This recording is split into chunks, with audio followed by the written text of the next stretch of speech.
Look up at the skyline of any major city. The gleaming skyscrapers, the massive corporate headquarters, the sprawling data centers that power the internet. We are taught to romanticize the act of building. We respect the men in hard hats, pouring concrete and tying steel. But if you look closely at the financial hierarchy of a megaproject, a very dark, very quiet truth emerges. The people doing the actual building are almost always struggling financially.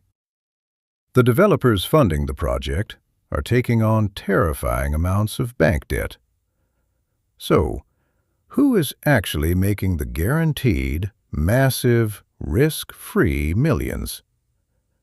It is the man standing invisible in the middle. The general contractor, the entity that holds no hammers, pours no concrete, and takes no loans. They are the supreme architects of a financial mechanism known as Contract Arbitrage and Mobilization Float. Welcome back to Capital Chronicles. Today, we are decoding one of the most brutal and cash-rich industries on the planet, commercial construction. We are going to examine the terrifyingly brilliant story of how a 28-year-old estimator from Texas engineered a massive float of other people's money, manipulated the contractors below him, and used a multi-million-dollar corporate bankruptcy to steal a $35 million asset. If you are ready to stop looking at the world like an employee and start dissecting it like a tycoon, hit that subscribe button right now. Pay close attention to the math, because what you are about to hear is how empires are actually built. Meet Elias. The year was 2021. Elias was 28 years old, working 14-hour days as a cost estimator for a large commercial construction firm in Austin, Texas. His job was to calculate the exact cost of materials and labor for massive projects. He was brilliant at the math, but he was making a miserable salary. However, Elias had access to the master ledgers. He saw the company's bank accounts. He realized that his bosses were not making money from profit margins on building materials. They were making millions purely by manipulating the timeline of cash flow. Elias decided he was done making other men rich. He resigned, walked into his tiny apartment, and founded Apex Builders. No bulldozers, no cranes, no construction workers. He had a laptop, a deep understanding of contract law, and the audacity to play the game of the 1%. Elias needed a whale. He discovered that a mid-sized venture capital firm was planning to build a highly specialized $15 million private data center on the outskirts of Austin. Elias aggressively bid on the project. He used his insider knowledge to underbid the giant construction firms by just 3%, presenting a flawlessly detailed prospectus. The venture capitalist, looking to save $500,000, awarded the $15 million mega contract to Apex Builders. Now, Elias had the contract, but he had $0 to actually build a data center. This brings us to the first pillar of the general contractor's empire, the mobilization fee. Before a single shovel hit the dirt, Elias sent an invoice to the venture capital firm for a standard 20% mobilization and pre-construction advance. The venture capitalists, following standard industry protocols, wired the money. Let us pause and admire the financial leverage in this room.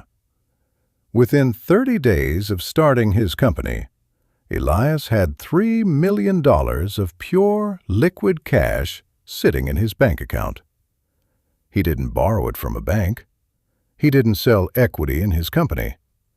he extracted it legally from his client, simply because he held the master contract. With $3 million in the bank, Elias now needed people to do the actual work. He went to the local market and hired specialized subcontractors, the excavation crews, the concrete companies, the electricians. But he didn't just hire them. He bound them with a highly specific industry-standard legal clause known as pay when paid, combined with net 90 terms. This meant that the subcontractors would buy their own materials, pay their own workers, and build the data center. But Elias was not legally required to pay them until 90 days after the work was done, and only after the venture capital firm paid the next milestone invoice. This is the creation of the ultimate float. The project commenced. The subcontractors poured the foundation and erected the steel skeleton.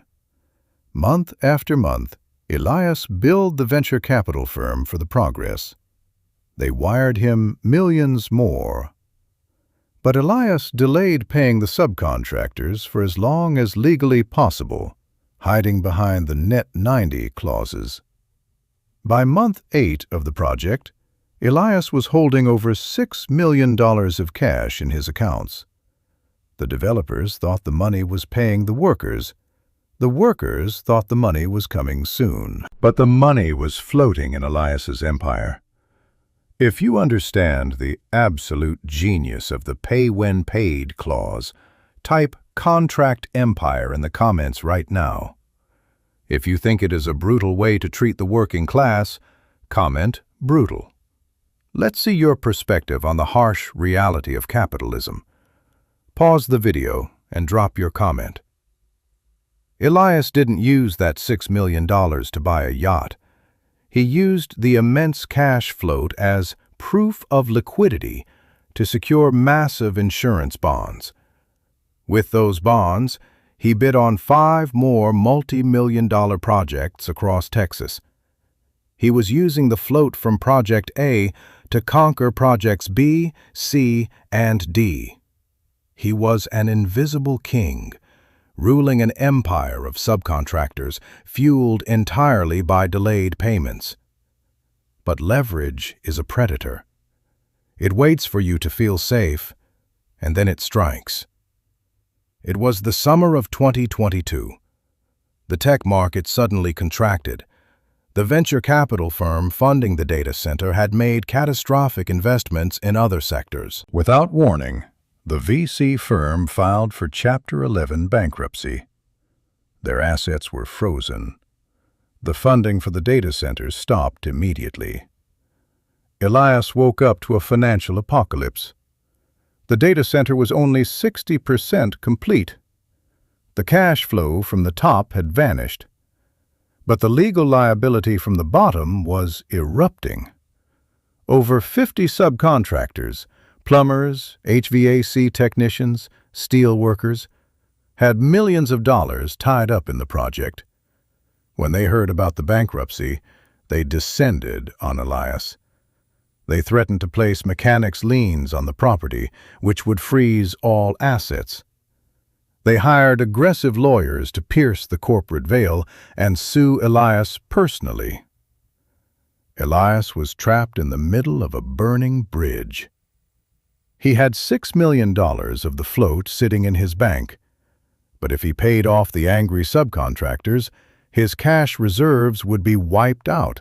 His other 5 projects would collapse from lack of liquidity, and Apex builders would be annihilated. Put yourself in Elias's position. The developer is bankrupt. The workers are preparing to sue you into oblivion. You have $6 million of cash, but it isn't enough to save everything. What is your escape strategy?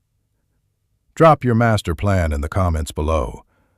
The most ruthless and brilliant answer will get pinned. Elias understood that a crisis is simply a massive transfer of wealth.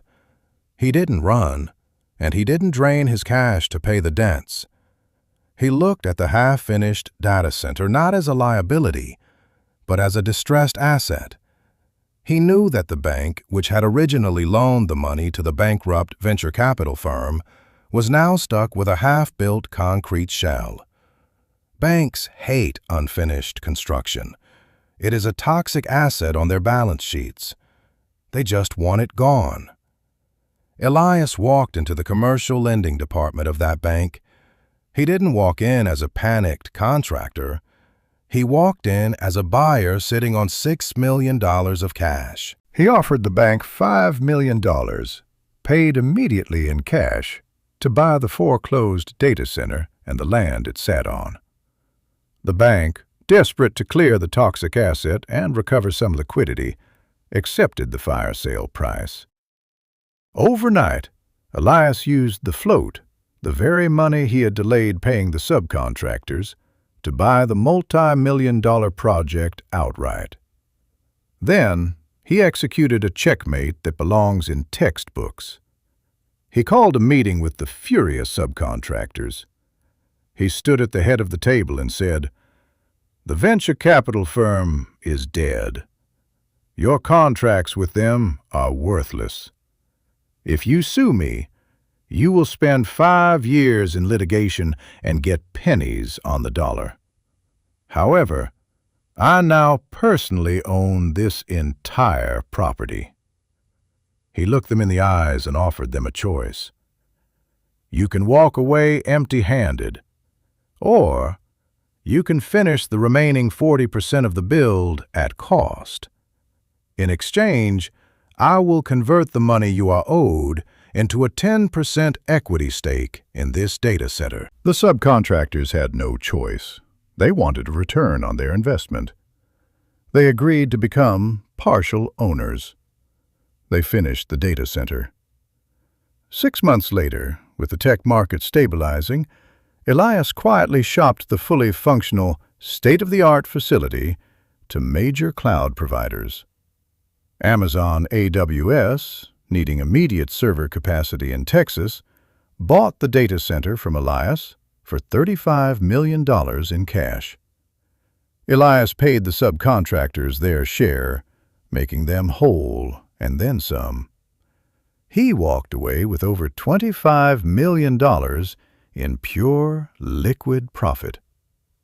He started as an employee analyzing spreadsheets.